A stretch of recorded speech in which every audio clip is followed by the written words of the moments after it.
ខ្ញុំជាក្មេងស្រីម្នាក់ដែរកើតឡើងដែលអត់ស្គាល់ក្តីស្រឡាញ់ពីក្រុមគ្រួសារដោយសារម៉ាក់ខ្ញុំបានសម្រាលខ្ញុំហើយគាត់បោះបង់ខ្ញុំចោលក្នុងធុងសម្រាម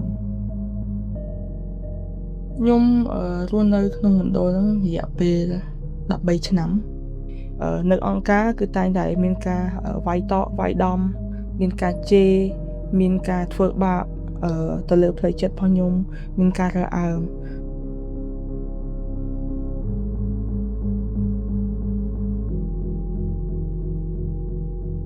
តែខ្ញុំត្រូវបានគេរំលោភបំពានហើយខ្ញុំបានមានកូននៅពេលខ្ញុំអាយុ16ឆ្នាំរហូតដល់ពេលដែលខ្ញុំបានទទួលបានការរំលោភបំពានបុគ្គល4នាក់ហើយខ្ញុំមានកូននោះខ្ញុំបានសួរខ្លួនឯងថាតើជីវិតខ្ញុំគួរនៅដើម្បីអីទៀតខ្ញុំព្យាយាមសម្លាប់ខ្លួនឯង4ដងកំឡុងពេលហ្នឹងតែខ្ញុំអត់អាចចាក់ចេញពីផែនដីនេះទៅទេហើយខ្ញុំអត់ដឹងថាខ្លួនឯងឈរនៅចំណុចណាទេហើយនៅពេលដែលខ្ញុំបានផ្ដល់ព័ត៌មាននឹងទៅកាន់ខាងមណ្ឌលគាត់ក៏បានជួយមែនក៏ជួយនាំខ្ញុំទៅដាក់ពាក្យបណ្ដឹងឲ្យផ្សេងប៉ុន្តែនៅពេលដាក់ពាក្យបណ្ដឹងឲ្យហើយគាត់លេងឲ្យខ្ញុំនៅក្នុងមណ្ឌលទៀតហើយ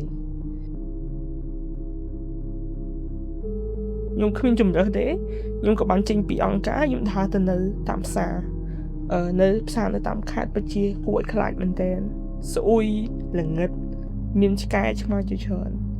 ហើយខ្ញុំត្រូវទៅរស់នៅតាមផ្សារហើយខ្ញុំត្រូវរើសអាហារនៅតាមធុងសម្រាប់ញ៉ាំទៀតហើយនៅពេលដែលខ្ញុំរស់នៅតាមផ្សាររយៈពេល2ថ្ងៃ2យប់3ថ្ងៃខ្ញុំត្រូវបានគេរំលោភបំពានម្ដងទៀតនៅក្នុងផ្សារណាពេលនោះខ្ញុំលែងស្គាល់ថាខ្លួនឯងជាអ្នកណាគឺខ្ញុំតែស្អប់ខ្លាចហើយអត់ស្គាល់ខ្លួនឯងជាអ្នកណាគេទេតើទៅមុខទៀតមានផ្លូវអីសម្រាប់ខ្ញុំគឺខ្ញុំមើលលេងឃើញហើយ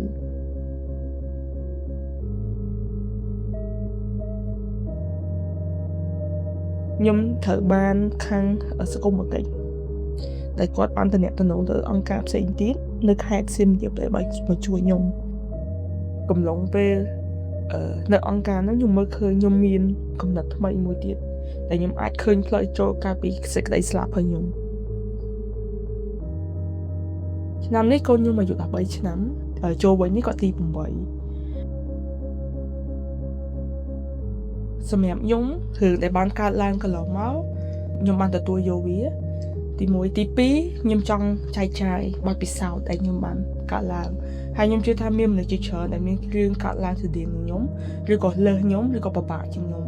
ហើយពួកគាត់អត់មានភាពក្លាហានក្នុងការចែកចាយទេអញ្ចឹងធ្វើឲ្យមនុស្សនៅក្នុងពិភពលោកនេះឬក៏សង្គម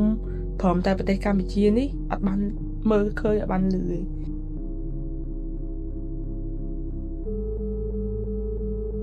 ចឹងសម្រាប់ខ្ញុំគឺខ្ញុំចង់ឲ្យបងប្អូនទាំងអស់គ្នាដែលបានដឹងបានឮហើយសូមកុំឲ្យគាត់មានការរើសអើងទៅកាន់បុគ្គលដែលមានបញ្ហាស្តីនឹងខ្ញុំហើយនឹងលើសខ្ញុំផងដែរពួកគាត់ពិតជាត្រូវការជុំជ្រែងពួកគាត់ពិតជាត្រូវការលើកទឹកចិត្តហើយពួកគាត់ពិតជាត្រូវការក្តីស្រឡាញ់សម្រាប់មនុស្សជុំវិញខ្លួនពួកគាត់មែនទែនដូចខ្ញុំបច្ចុប្បន្ននេះខ្ញុំគឺជាបុគ្គលិកនៅក្នុងអង្គការមួយហើយខ្ញុំមិនត្រឹមតែជួយខ្លួនឯងទេប៉ុន្តែខ្ញុំអាចជួយសង្គមនៅជុំវិញខ្លួនខ្ញុំបានពិសេសកុមារដែលមានភាពរងគ្រោះហើយយើងធ្វើការជាមួយនឹងកុមារអញ្ចឹងខ្ញុំអាចជួយទៅលើកុមារដែលមានការរងគ្រោះដូចគ្នាដែរ